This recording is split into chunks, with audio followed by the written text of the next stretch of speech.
et plus particulièrement de la directrice du bureau Pays d'Abidjan, je voudrais exprimer ma gratitude aux autorités de la République du Bénin, aux organisations de travailleurs et d'employeurs qui ont rendu possible, ici, dans la belle ville de Cotonou, le lancement aujourd'hui de l'initiative TRADOM, Travail domestique décent au Bénin.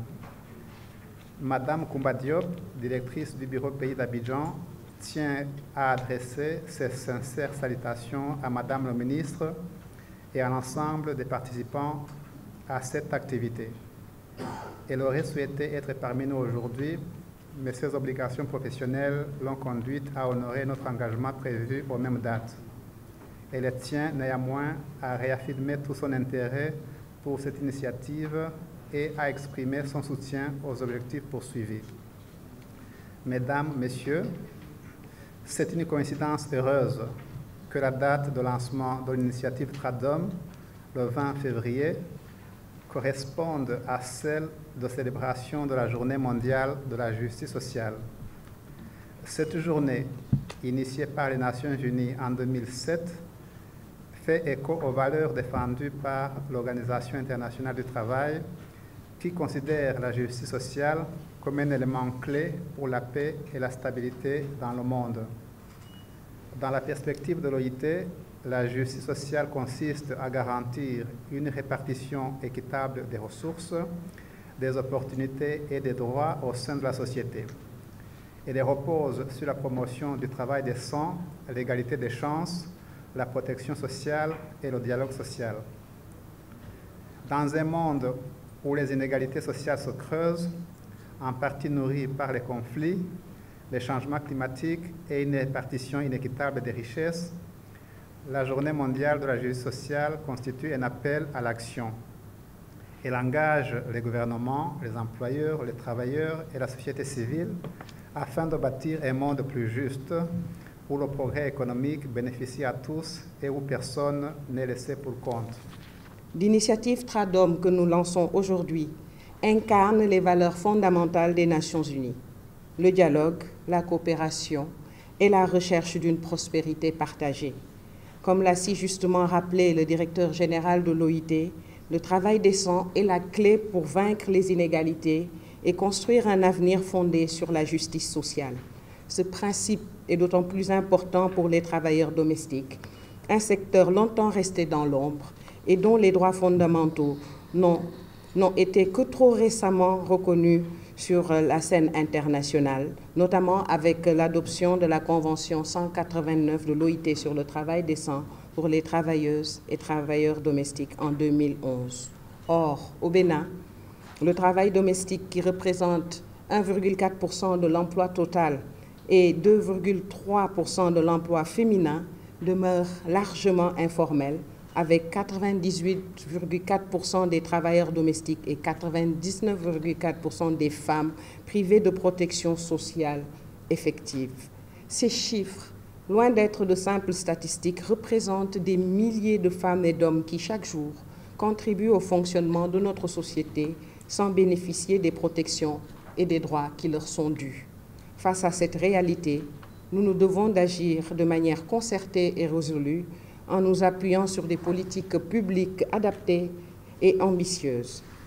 Conformément à l'objectif de développement durable 8, l'initiative TRADOM vise à renforcer la protection des travailleuses et travailleurs domestiques à travers 3 axes majeurs: la réalisation d'un diagnostic approfondi, l'élaboration d'une stratégie nationale de formalisation et la mise en œuvre de modèles d'intervention innovants.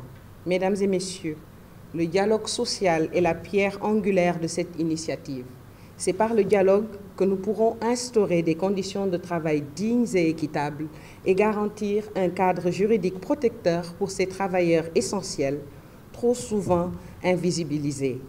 La collaboration étroite entre le gouvernement, les organisations syndicales et patronales est à cet égard absolument cruciale.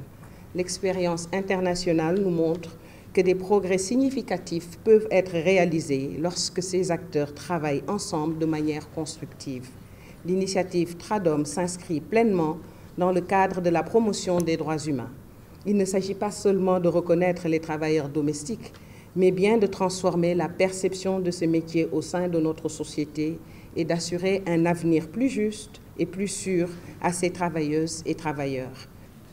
Les soins à domicile demeurent la principale réponse aux besoins des travailleurs ayant des responsabilités familiales et les travailleurs domestiques jouent un rôle crucial en la matière.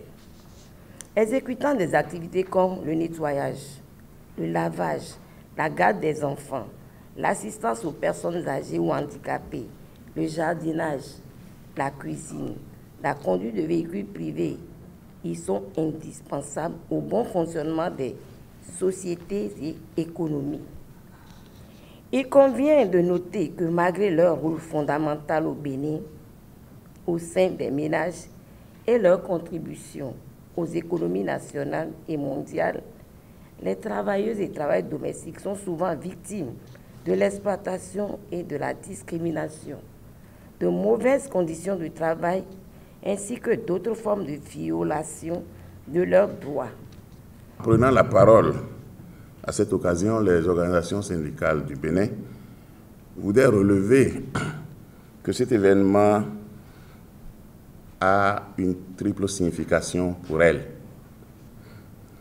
La première signification, c'est que par cette initiative, le BIT donne aux partenaires sociaux du Bénin un précieux outil pour mieux adresser le travail de l'économie du soin en général et du travail domestique en particulier.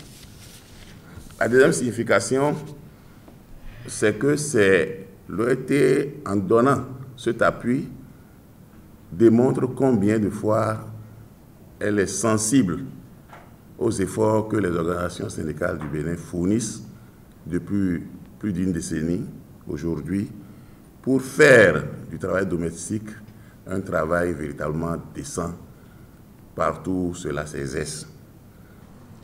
C'est avec enthousiasme que la Confédération nationale des employeurs du Bénin, CONEB, prend part à cet atelier de lancement de l'initiative TRADOM qui s'inscrit dans une dynamique essentielle, celle de l'amélioration des conditions de travail des travailleurs, travailleuses, domestiques au Bénin. Nous tenons tout d'abord à exprimer nos sincères remerciements au ministère du Travail et de la fonction publique ainsi qu'à l'Organisation internationale du travail OIT pour cette initiative louable. En effet, le secteur du travail domestique, bien qu'indispensable au bon fonctionnement de nombreuses familles et entreprises, reste marqué par une certaine précarité tant pour les travailleurs que pour les employeurs. La CONEB, en tant qu'organisation patronale rassemblant un grand nombre d'employeurs, est particulièrement concernée par l'évolution des relations entre employeurs et travailleurs domestiques. Le projet nous a été annoncé par Madame le ministre du Travail et de la fonction publique au cours de l'une des sessions du Comité directeur national de lutte contre le travail des enfants l'année passée. Et nous l'attendions donc impatiemment et c'est heureux qu'il démarre en cette année 2025. Mesdames et messieurs, comme dit précédemment, il ne saurait y avoir de travailleurs sans employeurs.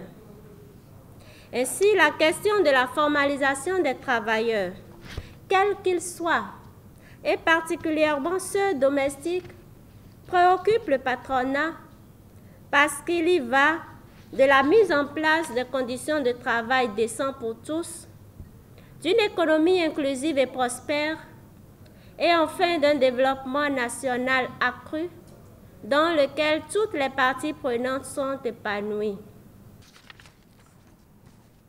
Le Bénin a fait de la protection des droits des travailleurs une de ses priorités.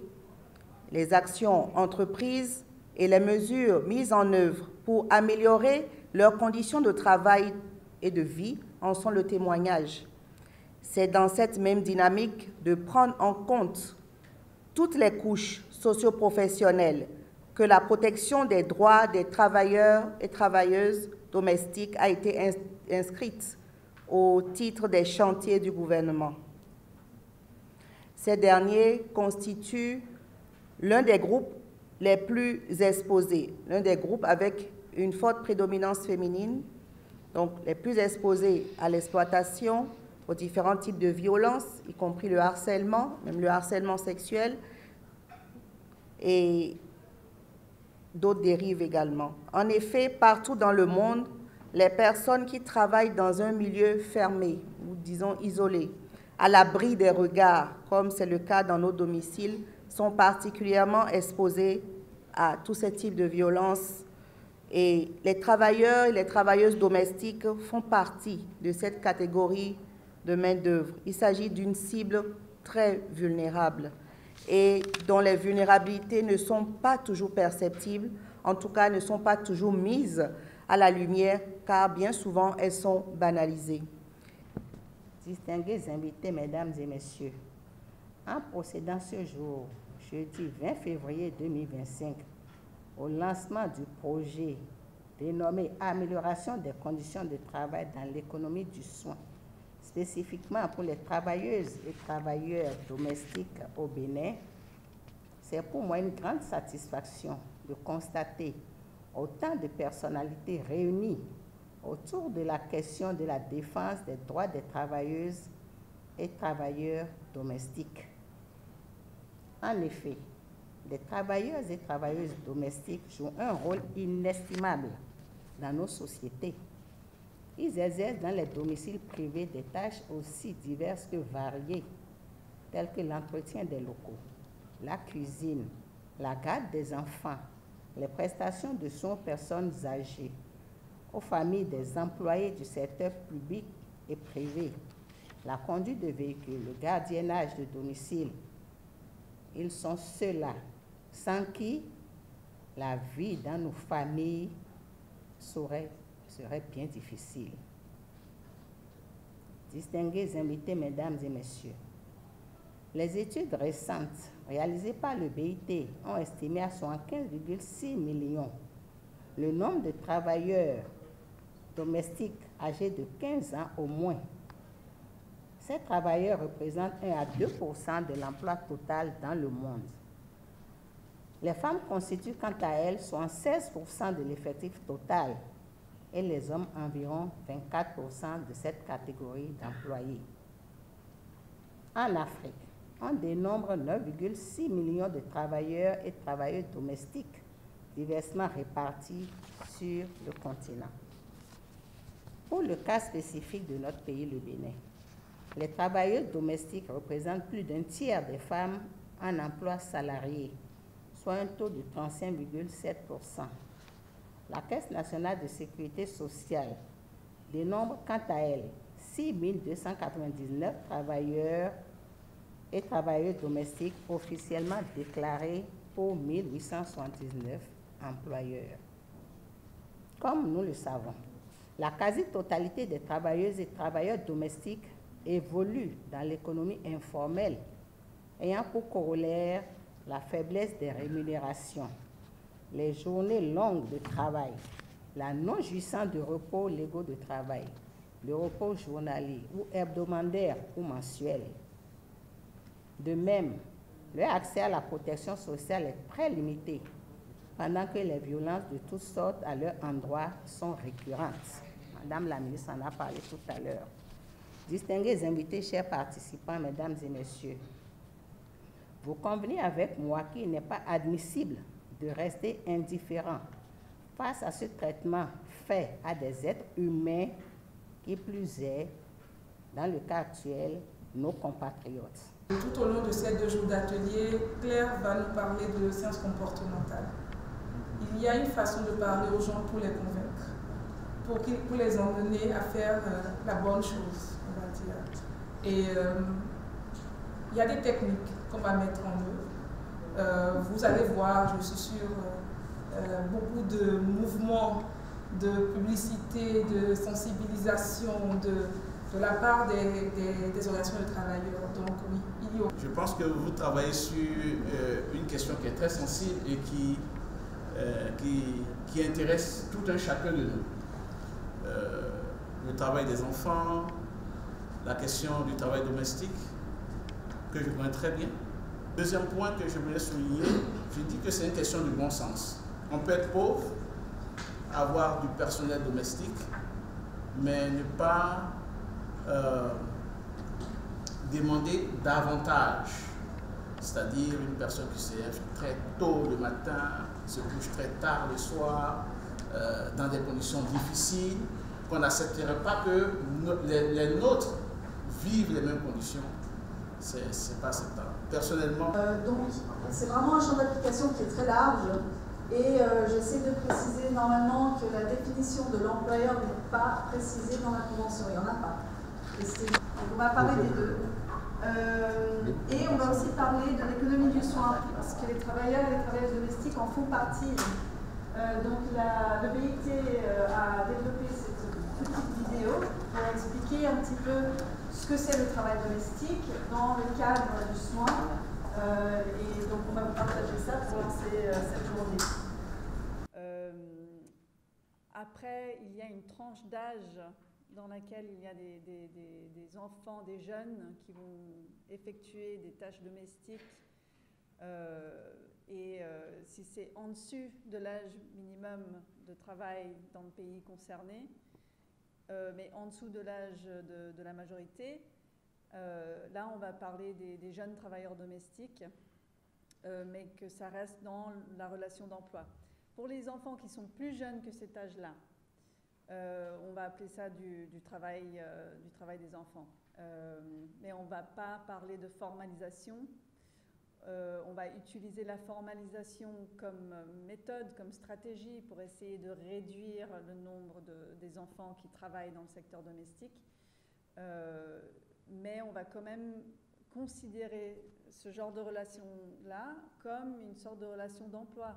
Parce qu'il y a un échange quelque part. Voilà, je vous donne X et vous allez me donner Y comme service. Donc on a tout un guide qui va préciser les stratégies spécifiques pour chaque tranche d'âge, pour les travailleuses domestiques et les travailleurs domestiques enfants et les jeunes. Donc on peut regarder pour avoir quelques copies et puis les envoyer ici ou partager le lien. Mais je voudrais savoir si dans le projet, l'amélioration des conditions des travailleurs domestiques là est sur le même rail que l'amélioration de ceux qui doivent les payer. Parce qu'on dit des choses, on dit des choses. Le jour où il y a des tests législatifs, réglementaires, plein, mais lorsqu'on va faire, on va avoir ces tests-là, par exemple, pour l'amélioration du travail domestique. Il faut bien commencer par savoir que depuis qu'on a commencé à parler maintenant, il y a beaucoup de bonnes qui n'ont plus de travail. Parce qu'on ne peut plus les payer sur ce qu'on est en train de dire là. Ce n'est pas parce qu'on soi-même on gagne pas très bien sa vie qu'il faut asservir en fait quelqu'un d'autre. Donc l'idée c'est de réfléchir à comment, même malgré nos conditions, faire en sorte que ceux qui travaillent pour nous, si on a le courage, malgré les salaires faibles, d'aller recruter quelqu'un pour travailler, c'est qu'il faut avoir aussi le courage de la mettre un minimum dans des conditions humaines et décentes. On ne peut pas transiger sur ça, même si le salaire est bas. Mais comment y arriver, c'est toute la question qu'on se pose dans ce projet. On va réfléchir avec le gouvernement, avec les syndicats et avec les organisations d'employeurs aussi pour trouver des solutions. Donc, et de comprendre le niveau salarial actuel, non seulement des travailleurs domestiques, mais aussi des ménages employeurs. On regarde la distribution des ménages employeurs qui sont employeurs, voilà, qui emploient des travailleurs domestiques, et leurs revenus. Et on essaye d'estimer à quel point les travailleurs domestiques, disons que les ménages seraient affectés par une hausse du salaire minimum. On prend exactement le principe que le salaire des travailleurs domestiques doit être un salaire décent, il doit avoir un niveau adéquat, sinon elles ne vont pas pouvoir vivre de ça, et ce n'est pas le but. Normalement, les gens pensent que travailler dans les ménages, c'est un peu comme humiliant. Et au départ, j'étais un peu inquiet de voir l'affaire. Est-ce que les personnes cagoulées, voilées, est-ce que finalement elles se feront dévoiler? J'ai vu que la finalité c'est d'arriver à faire en sorte que ces personnes soient identifiées, participent au ménage, contribuent à la vie du ménage. Sinon, généralement, les gens semblent se sentir un peu à l'écart. On se rend compte que beaucoup de travail domestique opère dans l'informel. Et même dans les pays développés, les statistiques montrent que c'est ce côté de l'informalité, le petit pourcentage d'informalité qu'on a dans les pays développés, on retrouve beaucoup plus de travail domestique. Et aussi parce que les travailleurs domestiques ont besoin de plus de notre attention. On les côtoie, on les a toujours avec nous. Mais je ne suis pas sûre que dans nos ménages, on fait aussi attention aux longues heures de travail auxquelles on les soumet, on fait attention à leurs conditions de travail et tout. Donc si on parle de travail décent en lien avec le travail domestique, c'est vraiment ce qu'il faut. Et quand on suit aussi les discussions au niveau du Bénin, on sent que ça va aussi avec les aspirations actuelles qui veulent que nous déclarons par exemple nos travailleurs domestiques à la Caisse nationale de sécurité sociale, que nous faisons un certain nombre de choses qui vont avec la Convention 189 sur le travail domestique. Donc pour moi, un projet comme ça, il est attendu et je crois que ce n'est pas le réseau national de travail